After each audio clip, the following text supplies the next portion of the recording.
amar putusan mengadili dalam provisi menolak permohonan provisi para pemohon. Dalam pokok permohonan menolak permohonan para pemohon untuk seluruhnya. Pendapat berbeda, dissenting opinion, bahwa terhadap putusan Mahkamah Konstitusi aku, Hakim Konstitusi Arief Hidayat menyampaikan pendapat berbeda, dissenting opinion, dengan pertimbangan hukum sebagai berikut. Silakan Yang Mulia. Terima kasih Yang Mulia Bapak Ketua.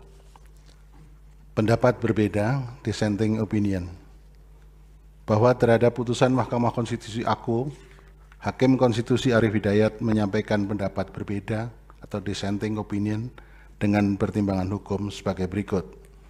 Menimbang bahwa pemohon mendahulukan pengujian terhadap beberapa pasal Undang-Undang Nomor 7 Tahun 2017 yang kemudian singkat Undang-Undang Pemilu sebagai berikut dianggap telah dibacakan. Menimbang bahwa secara umum isu utama dalam permohonan pemohon terkait dengan konstitusionalitas sistem proporsional terbuka sebagaimana termuat di dalam pasal-pasal dianggap dibacakan. Dalam menjawab isu hukum utama permohonan pemohon dimaksud kita harus melihat betul dari perspektif ideologis filosofis dan sosiologis yuridis mengenai sistem demokrasi yang kita anut, yaitu demokrasi Pancasila, khususnya sila keempat yang menyatakan kerakyatan yang dipimpin oleh hikmah kebijaksanaan dalam permusyawaratan perwakilan.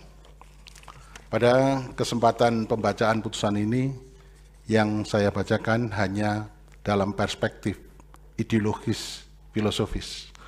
Untuk perspektif yang sosiologis yuridis dianggap telah dibacakan karena sebetulnya mempunyai nafas yang senafas dengan putusan induk dari putusan ini.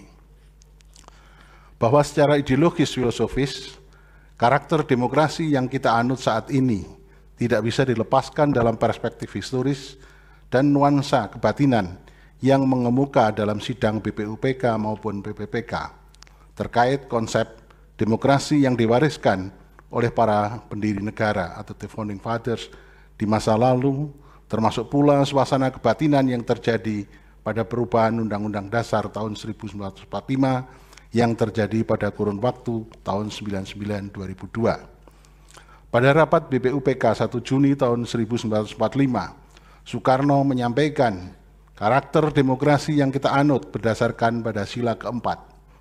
Menurutnya, yang dimaksud demokrasi yang kita anut bukanlah demokrasi model barat, tetapi politik ekonomi sedemokrasi, yaitu politik ekonomi sedemokrasi dengan social rechtsstaatheid, demokrasi dengan kesejahteraan dan paham gotong royong.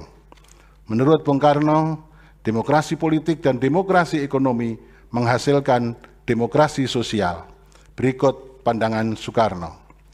Karena itu ternyatalah bahwa untuk membuat kesejahteraan rakyat jelata, politik demokrasi atau parliamentary demokrasi saja belum cukup.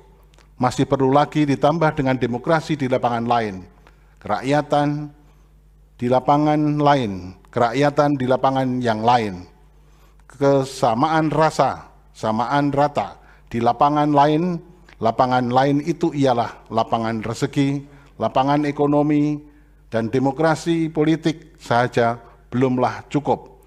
Yang mencukupi ialah demokrasi politik plus demokrasi ekonomi. Bung Hatta juga memiliki pandangan yang tak jauh berbeda dengan Soekarno. Berikut pandangan Bung Hatta. Kedaulatan rakyat, ciptaan Indonesia harus berakar dalam pergaulan hidup sendiri yang bercorak kolektivisme. Demokrasi Indonesia harus pula merupakan perkembangan dari demokrasi Indonesia asli, semangat kebangsaan yang tumbuh sebagai aksi terhadap imperialisme dan kapitalisme barat, memperkuat pula keinginan untuk mencari sendi-sendi bagi negara nasional yang akan dibangun ke dalam masyarakat sendiri. Demokrasi Barat a priori ditolak. Lebih lanjut, Hatta juga menyampaikan hal sebagai berikut. Di sebelah demokrasi politik harus pula berlaku demokrasi ekonomi. Kalau tidak, manusia belum merdeka. Persamaan dan persaudaraan belum ada. Sebab itu, cita-cita demokrasi Indonesia ialah demokrasi sosial, meliputi seluruh lingkungan hidup yang menentukan nasib manusia. Cita-cita keadilan yang terbanyak di muka dijadikan program untuk dilaksanakan dalam praktek hidup nasional di kemudian hari. Haji Agus Salim dalam pidato di hadapan BPUPK pada tanggal 11 Juli tahun 1945 menyampaikan sebagai berikut. Kebetulan cara permufakat yang kita cari berlainan sekali daripada yang terpakai dalam demokrasi Barat. Maka jikalau ternyata dalam permusyawaratan bahwa di situ ada satu bagian besar yang dengan kekerasan keyakinan hendak menyampaikan sesuatu maksud dengan kerelaan penuh untuk menyumbangkan tenaga dan usahanya untuk mencapai maksud itu.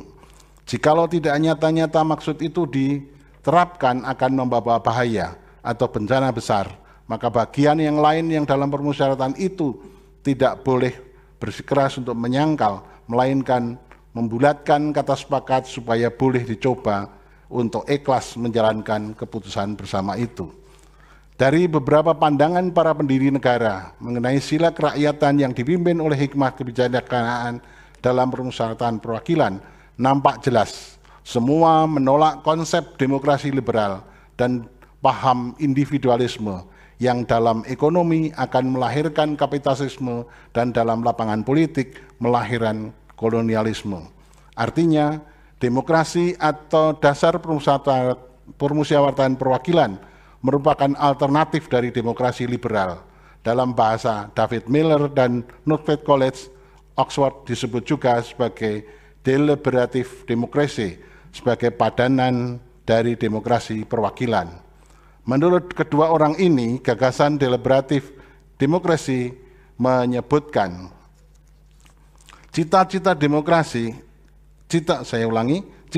deliberatif juga dimulai dari premis bahwa preferensi politik aliran berkonflik dan tujuan lembaga demokrasi harus menyelesaikan konflik ini. Namun membayangkan hal ini terjadi melalui diskusi yang terbuka dan tanpa paksaan tentang penyelesaian suatu masalah yang bertujuan untuk mencapai keputusan yang disepakati. Proses mencapai keputusan juga akan menjadi proses di mana preferensi awal diubah untuk mempertimbangkan pandangan orang lain.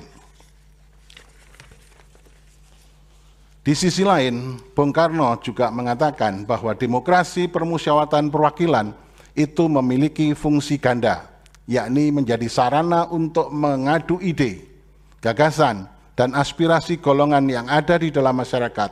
Namun dalam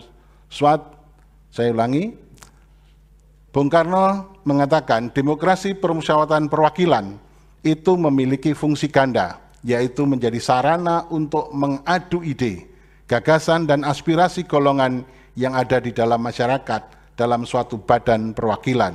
Namun di sisi lain, dengan semangat permusyawaratan justru akan menguatkan negara persatuan. Permusyawaratan diharapkan dapat dibimbing oleh semangat kekeluargaan berdasarkan hikmah kebijaksanaan agar menjadi sintesis yang bermutu bagi kebaikan. Dalam kerangka itu pula, sistem pemilu harus diletakkan dalam kerangka pelaksanaan demokrasi perwakilan rakyat, memilih para wakilnya melalui kendaraan partai politik. Untuk menjadi wakil di lembaga perwakilan rakyat atau parlemen dalam negara demokrasi yang berlandaskan hukum atau negara hukum yang demokratis, partai politik memiliki fungsi penting dan strategis. 1, 2, 3, 4, 5 dianggap dibacakan.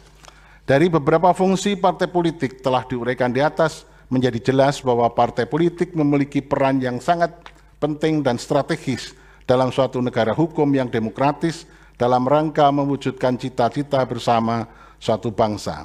Dalam kerangka itu pula peserta pemilu untuk memilih para wakil rakyat di lembaga perwakilan rakyat adalah partai politik. Hal ini dinyatakan dengan tegas pada pasal 22E ayat 3 Undang-Undang Dasar 45 yang menyatakan peserta pemilihan umum untuk memilih anggota Dewan Perwakilan Rakyat dan anggota Dewan Perwakilan Rakyat daerah adalah partai politik. Bahkan apabila ditelusuri lebih jauh, risalah perubahan Undang-Undang Dasar 45 terjadi pada kurun waktu 99-2002, terdapat wacana untuk memasukkan aturan mengenai partai politik di dalam konstitusi. Adalah misalnya Farina Sinka dari fraksi utusan golongan yang menyinggung pentingnya aturan partai politik dimuat dalam konstitusi, meskipun pada akhirnya tidak ada kesepakatan lebih lanjut mengenai hal itu. Berikut pendapat Farina Sinka dianggap telah dibacakan. Oleh karena itu, dalam pemilu anggota DPR dan DPRD, provinsi, kabupaten, kota pesertanya adalah partai politik dan bukan perorangan calon anggota DPR dan DPRD provinsi dan kabupaten kota. Hal ini menyiratkan makna bahwa pada dasarnya sistem pemilu di negara kita menganut sistem proporsional.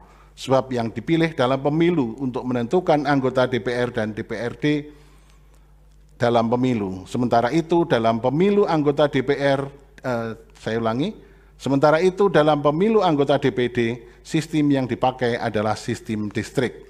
Karena peserta pemilu dalam pemilihan anggota DPD adalah perorangan.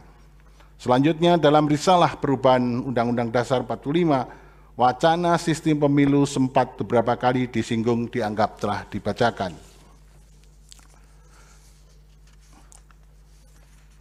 Dikutip juga pendapatnya Andi Najmi Fuadi, fraksi PKB, yang menyampaikan pendapat terkait sistem pemilu sebagai berikut. Dianggap telah dibacakan. Dari sudut pandang original intent perubahan Undang-Undang Dasar 1945 yang tercermin dalam diskusi dan perdebatan yang terjadi pada saat awal perubahan Undang-Undang Dasar 45 dan dimuat dalam risalah perubahan, nampak jelas bahwa dalam perkembangannya sistem pemilu yang dikehendaki adalah sistem proporsional untuk memilih anggota DPR dan DPRD. Selanjutnya, pandangan dari sisi perspektif yuridis sosiologis, dalam dissenting opinion ini saya membandingkan kebaikan dan keburukannya yang terjadi dalam praktek ketatanegaraan dalam pemilu di Republik Indonesia, dianggap telah dibacakan. Yang terakhir, sistem pemilu proporsional terbuka terbatas. Itulah yang saya usulkan. Isu hukum mengenai sistem pemilu merupakan kebijakan hukum terbuka, namun tidak berarti hal tersebut menghalangi Mahkamah untuk menilai konstitusionalitasnya.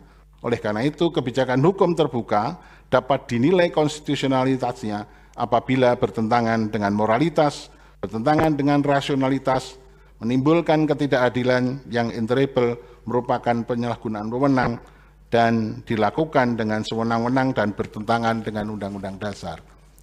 Setelah 5 kali penyelenggaraan pemilu, diperlukan evaluasi, perbaikan, dan perubahan.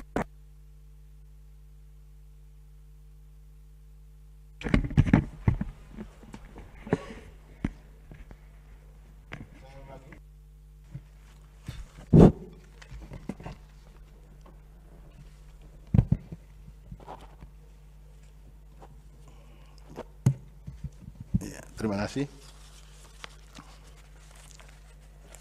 Saya ulangi, setelah 5 kali penyelenggaraan pemilu diperlukan evaluasi, perbaikan, dan perubahan pada sistem proporsional terbuka yang telah 4 kali diterapkan, yakni pada pemilu 2024, saya ulangi, 2004, 2009, 2014, dan 2019. Peralihan sistem pemilu dan sistem pemilu dari sistem proporsional terbuka ke sistem proporsional terbuka terbatas sangatlah diperlukan. Dan seterusnya dianggap telah dibacakan. Ada 5 halaman lebih. Yang terakhir yang perlu saya sampaikan adalah kesimpulan.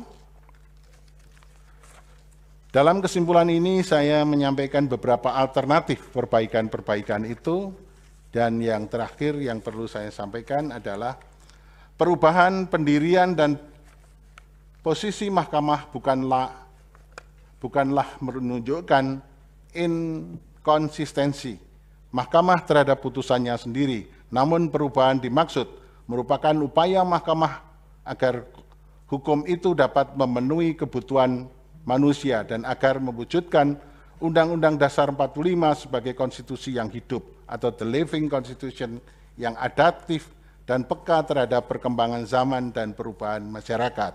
Selanjutnya dianggap telah dibacakan. Ada 3 halaman.